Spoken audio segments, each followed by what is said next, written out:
continuidade aqui à nossa jornada de hoje pela manhã, do segundo Fórum Brasileiro de Ufologia online da CBU. Nós vamos agora trazer a palavra de um membro da CBU, um jurista, que se dedica muito ao estudo também, né, como um educador, da exopolítica.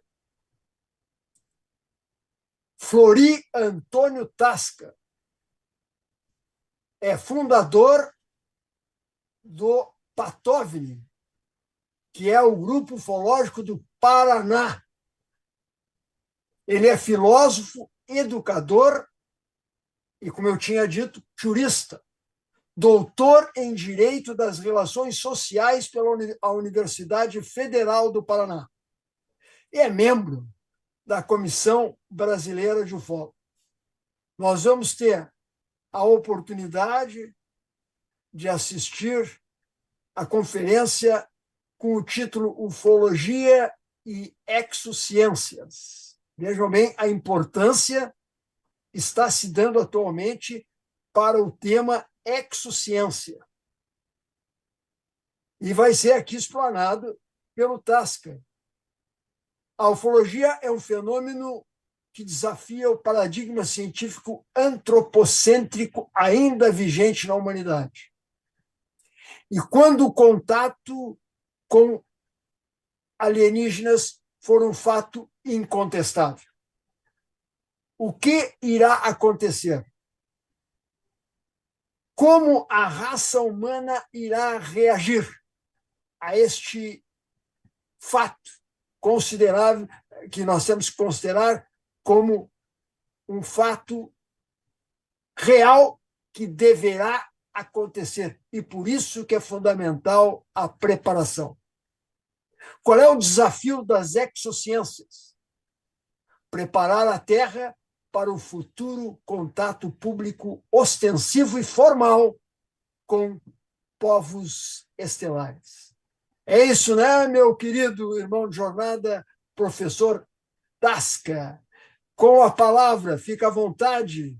Isso mesmo, O mestre. espaço é todo teu. Saúdo a você, nosso presidente Petit, o Lausídio, o Estanca, todos que estão nos assistindo, com a clássica de Vulcano, Vida Longa e Próspera.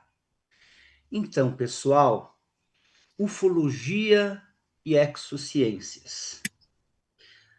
Os que me antecederam, Dr. Luciano, o Alex, falaram de ufologia, de suas experiências pessoais em relação ao fenômeno ufológico, estudo do qual outros também que irão falar depois de mim, hoje à tarde, amanhã o dia todo, com certeza abordarão de maneira bastante pertinente.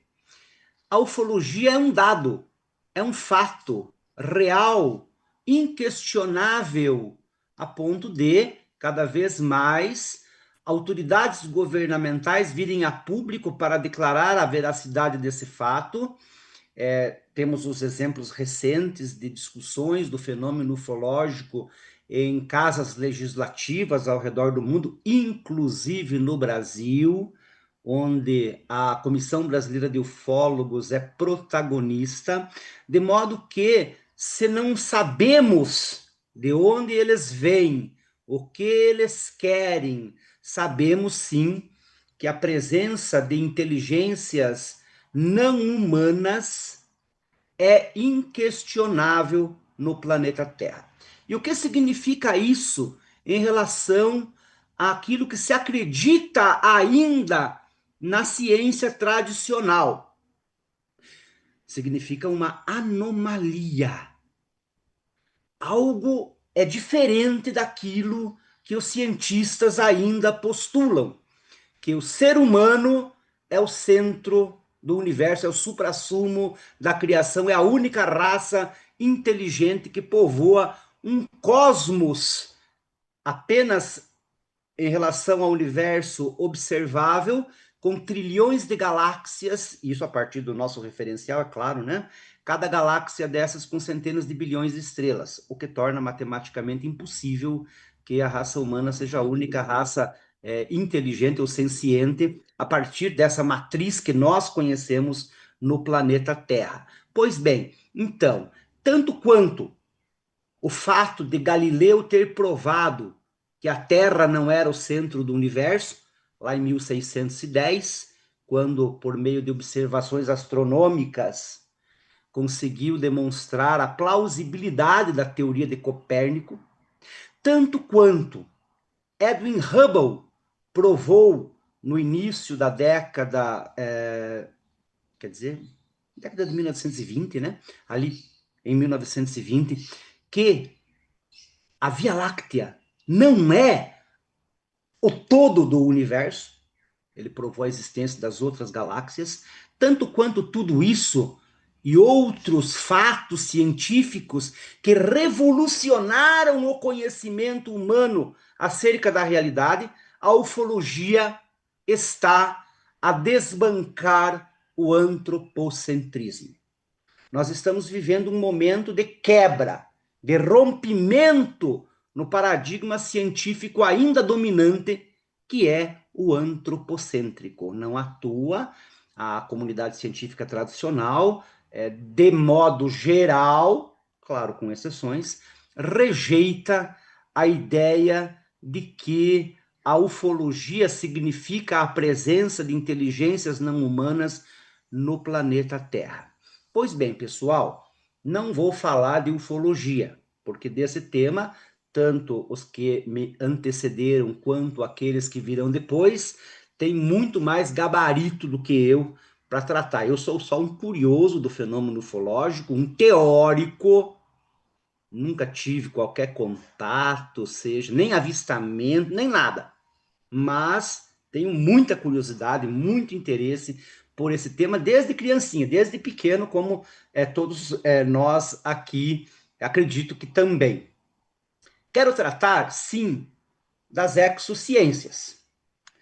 Exociências. Exo é o elemento externo, aquele que vem de fora. Então, genericamente, de modo bastante simples, nós podemos entender a exociência como, a partir do nosso referencial, evidentemente, as ciências naturais e as ciências humanas a partir do paradigma alien. Porque se o antropocentrismo ainda é vigente, ele logo será superado pelo paradigma alien. É o que Thomas Samuel Kuhn nos ensina no livro A Estrutura das Revoluções Científicas, quando eu me reportei a Galileu, quando eu me reportei a Edwin Hubble. Estou tratando de quebra, de rompimento, de salto no conhecimento humano. Ou seja, a ideia do geocentrismo já não vale mais, a partir de quando Galileu fez as observações, especialmente de Júpiter. Se havia luas orbitando Júpiter, é porque não estavam orbitando a Terra, como se acreditava até então. É o que aconteceu com Edwin Hubble e é o que está para acontecer com o antropocentrismo.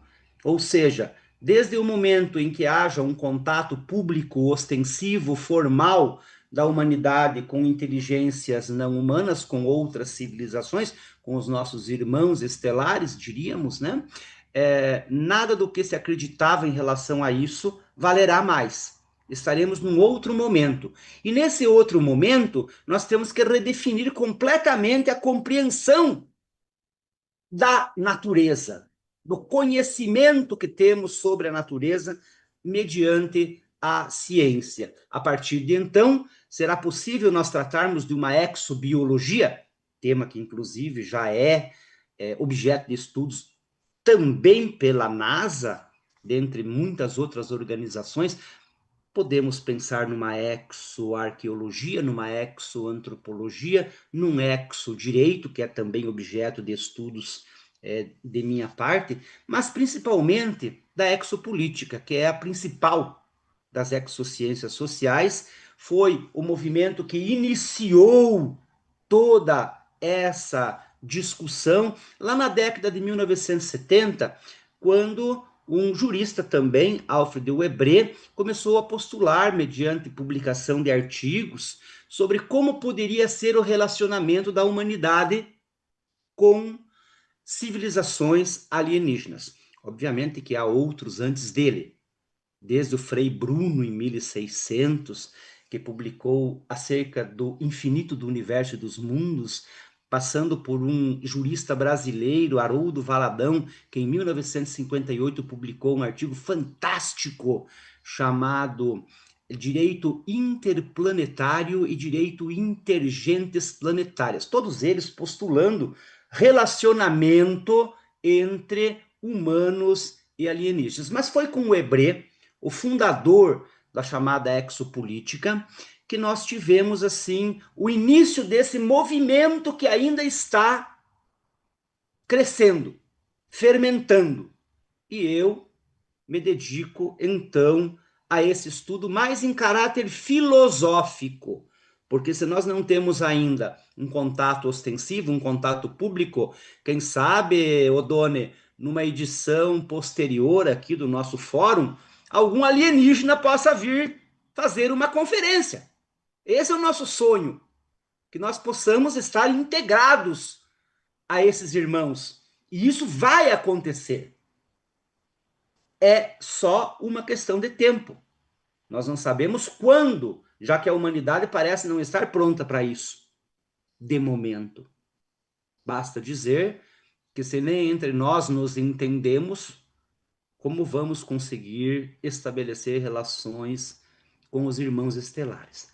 Mas isso não é motivo para a gente pensar, para a gente projetar, para nós prepararmos a humanidade para esse momento. No sentido de semeadura mesmo. Não seremos nós, muito provavelmente, que iremos colher esses frutos, mas nós teremos feito um trabalho muito importante de preparação, de aclimatação, de educação da humanidade para quando esse momento chegar. Pois bem, pessoal, então a exopolítica, a nova ciência política do espaço exterior, como conceituou o seu fundador, Alfred Lambremont Webre, ela pode ser entendida a partir de dois pontos de vista um tanto opostos, mas às vezes complementares. O primeiro, vamos falar um pouquinho da concepção que o próprio pai da exopolítica, o Webre, tem desta protociência, ou eu diria até talvez com mais propriedade, né, nesse campo de especulação filosófica. Ele, em suas primeiras publicações, projeta o planeta Terra como ainda separado, em uma espécie de quarentena. E a partir de um dado momento do desenvolvimento humano, nós, a humanidade, o nosso planeta, a nossa casa, poderemos nós integrar uma comunidade maior, uma federação estelar, exatamente como em Jornada nas Estrelas, em Star Trek. Então, a concepção de Webre, embora não exclua a possibilidade de conflitos, de guerras, de dominação, ela é um tanto quanto utópica no sentido de dizer que existe uma governança universal. E essa governança passa por instâncias de normatização, ou seja, no estabelecimento de regras de convivência entre as diferentes espécies, instâncias de gestão ou de administração e instâncias de julgamento também, em relação aos conflitos. Mais ou menos como aqui no planeta Terra, em todos os países, basicamente, do nosso mundo, onde legislativo, executivo e judiciário são os órgãos políticos que governam determinada fração do nosso território. Então, isso também existiria em nível mais amplo, estelar. Claro, cósmico, não sei, talvez só em relação a autoridades espirituais daí, porque o Hebreu mesmo diz que no topo dessa cadeia toda está a divindade. Mas, partindo até do exemplo de Jornada nas Estrelas, de Star Trek, a nossa galáxia, como é muito grande, é dividida em quadrantes, né? Então, nós estaríamos aqui, a partir do nosso referencial, no quadrante alfa. Então, no quadrante alfa, haveria essa união de mundos, a partir da qual, da união, da federação, os relacionamentos interpovos seria disciplinado. Então, é uma visão bastante otimista, bastante utópica, bastante assim harmoniosa da exopolítica. Mas temos outra visão, mais tenebrosa, mais sombria, mais medonha, igualzinho Arquivo X. Então, a partir do trabalho do professor Michael Erning Sala, e ambos, tanto o Hebreu quanto o Sala, estão vivos ainda, nós tomamos contato com uma exopolítica mais crua, menos utópica, um relacionamento humano alienígena que é intervencionista, que não respeita os direitos da pessoa humana.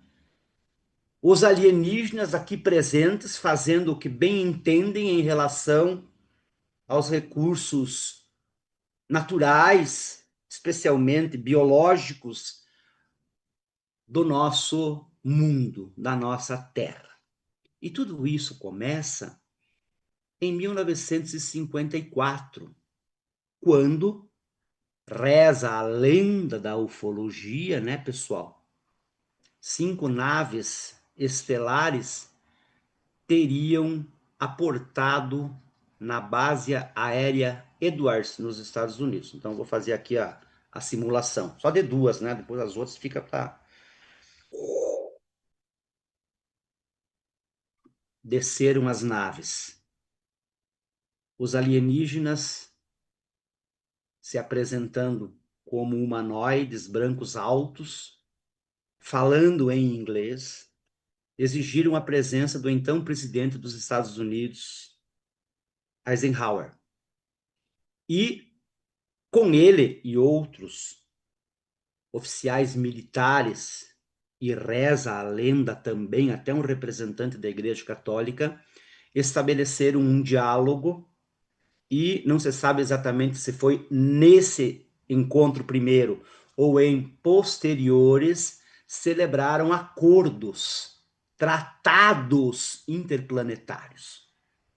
Como no direito internacional nós temos aqui em nível interno, no planeta Terra, quero dizer, os tratados entre as nações, sobre os mais diversos temas, sempre em benefício da humanidade. Por exemplo, os tratados de direito espacial, que prevêem o uso comum dos bens eventualmente amealhados a partir da corrida humana ao espaço sideral. Mas, enfim, então não sabemos se foi naquele momento mesmo de 54 ou em uma das muitas outras reuniões que,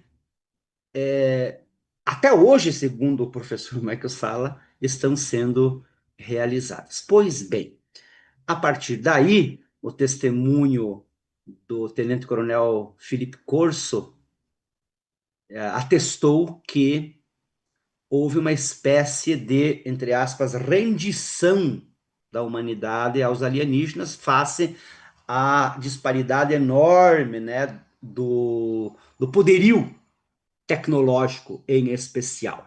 Então, nesse acordo, ou no geral nesses acordos, os alienígenas teriam imposto a sua agenda, ou, enfim, né, os meios pelos quais cumpririam essa agenda, talvez ainda só objeto de especulação por nossa parte até hoje.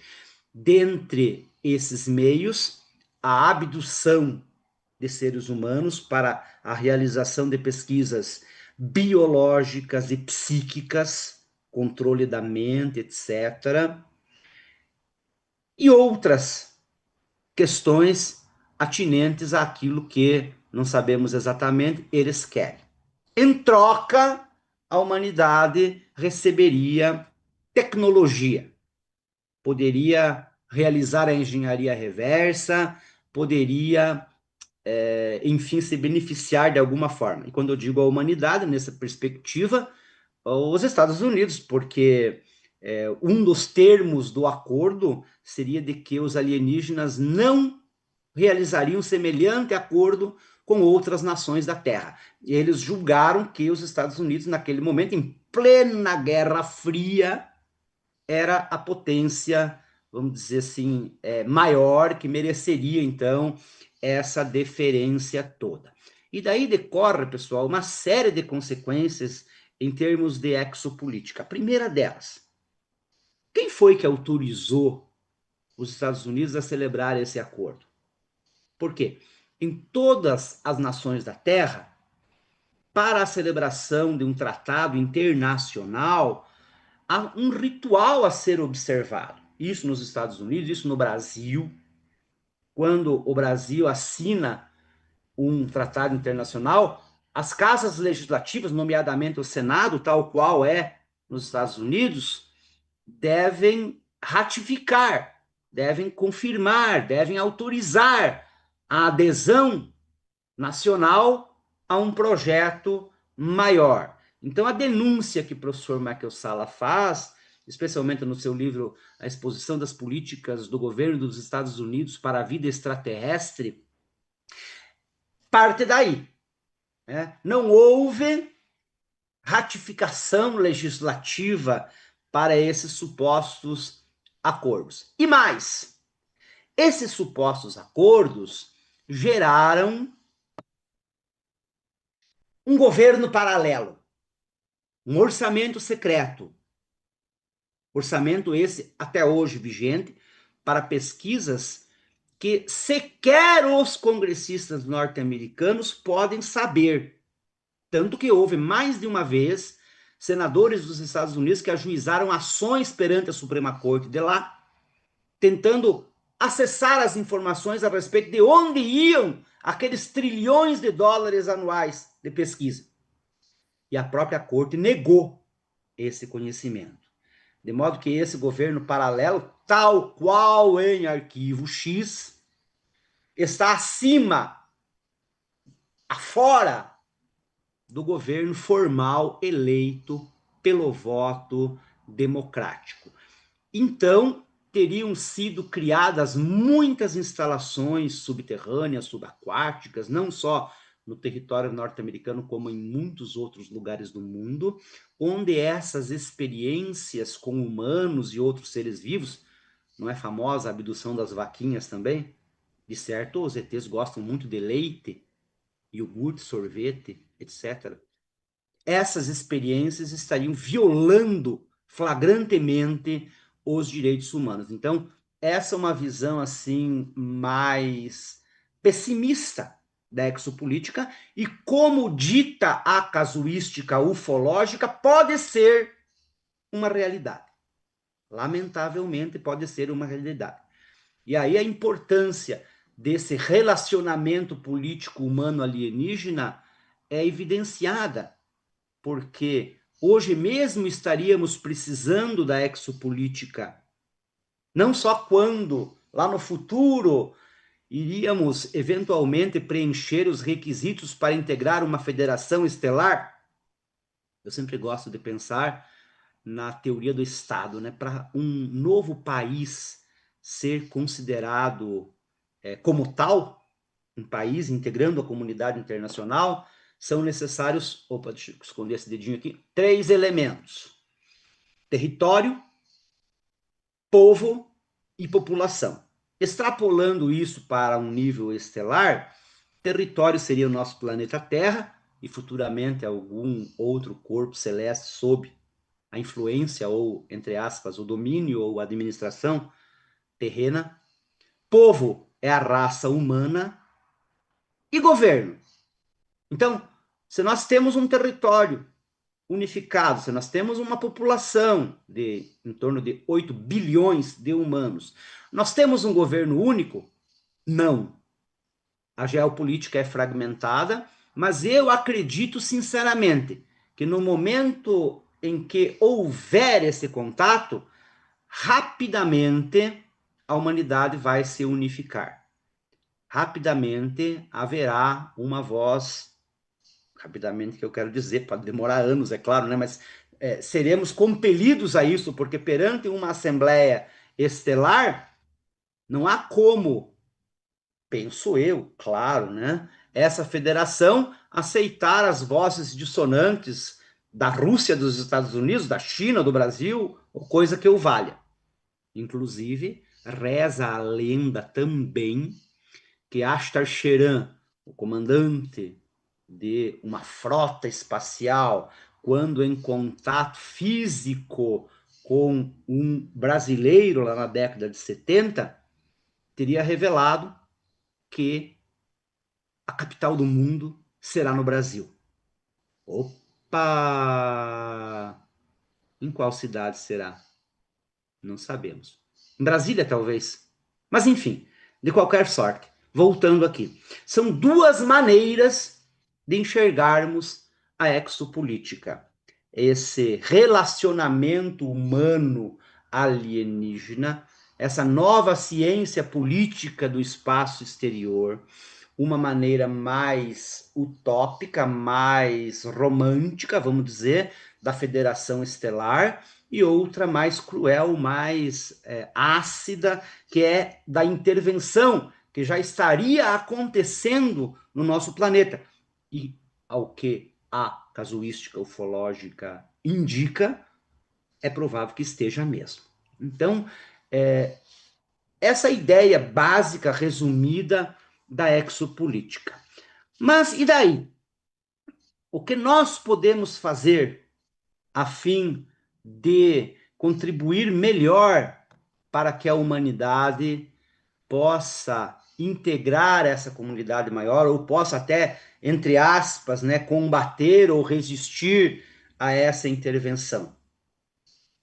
Eu uso uma palavra, e é o que nós estamos fazendo aqui, e é o que a CBU está se propondo a trabalhar também de modo mais amplo, que é a educação. Porque se não for para nós manter esse contato com os irmãos das estrelas, será para nossos descendentes. De modo que é muito importante que a humanidade esteja aclimatada. E isso está acontecendo, pessoal. A olhos vistos está acontecendo isso. Há poucas décadas, quem falava de ufologia era ridicularizado. Ainda hoje tem esses bestas por aí, né? Hoje não. Na maioria, o tema da ufologia é tratado com seriedade. Não à toa, como eu disse, estivemos recentemente na Câmara dos Deputados, em Brasília, há pouco tempo também no Senado da República, lá nos Estados Unidos estão fazendo audiências públicas com reiteração, e no México, e enfim, o desacobertamento ufológico, embora não esteja longe ainda de ser aquilo que nós pretendemos, mas ele tem sido realizado paulatinamente, parcialmente, e claro, de forma insuficiente ainda. Mas hoje nós podemos saber de grandes operações realizadas na investigação ufológica, como é o caso da Operação Prato e etc. e tal. De modo que é muito importante que haja esse processo de preparação de educação, de aclimatação. E nesse sentido, então, não sei se todos sabem, mas a Comissão Brasileira de Ufólogos está com um projeto à frente do qual está o nosso mestre de cerimônias, o Doni, o nosso amigo e irmão Iatauro, de expansão e intercâmbio ufológico, cujo mote é a educação. É justamente levar a palavra, a mensagem da ufologia para as pessoas em geral. Eu, particularmente, penso que, como já tive a oportunidade de fazer outrora, nós devamos estar presentes nas escolas, falando com as crianças, com os adolescentes, a fim de que esse assunto, tanto quanto tocou em muitos, o caso do Stanca, que falou agora, o Lauside, né, venha também a frutificar, a germinar na mente dos nossos jovens, porque é algo da mais absoluta seriedade e é uma missão que nós temos paralela ao desacobertamento, que é o mote principal da Comissão Brasileira de Ufólogos, a educação. Era essa a ideia que eu queria transmitir a vocês, pessoal. E, por último, só fazer aqui um comercialzinho do nosso Grupo Ufológico Paraná, o Patovni. Deixa eu molhar o bico com o chazinho do Patovni. Eu peço que vocês conheçam o nosso grupo. Deem uma olhada no nosso site, patovni.com.br, e ali vocês poderão acessar tudo o que nós fazemos. A nossa revista Cosmovni, que está indo agora para a 11ª edição, estou trabalhando nisso hoje, inclusive. É uma revista semestral, de formato acadêmico, distribuída livremente para todas as humanidades e contendo publicações, artigos da mais absoluta qualidade. São pesquisadores sérios, com formação, com experiência, que compartilham conosco os seus estudos. Nós temos um canal no YouTube, o Patovni TV, muito legal mesmo. Temos um TikTok aí que o pessoal está adorando, né? E muitas outras coisas. Então, conheçam o Patovni, convidamos a todos para que participem conosco. E encerro novamente com a clássica saudação do planeta Vulcano: vida longa e próspera. Namastê, mestre! Gratidão, Tasca, excelente. Mais uma grande palestra tivemos hoje pela manhã. O Tasca tocou em alguns assuntos que eu chamo de projeções do que pode vir a acontecer em função do que já está acontecendo. Brilhante.